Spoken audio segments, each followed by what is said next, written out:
yung mga convention na yan, load gun, safety, manifold, flag requirement yan, statutory requirement. Wala namang tao yung mga flag. Wala naman sila sariling inspector.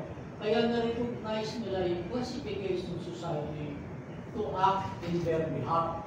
Kaya tawag ng ATO, Recognized Organization.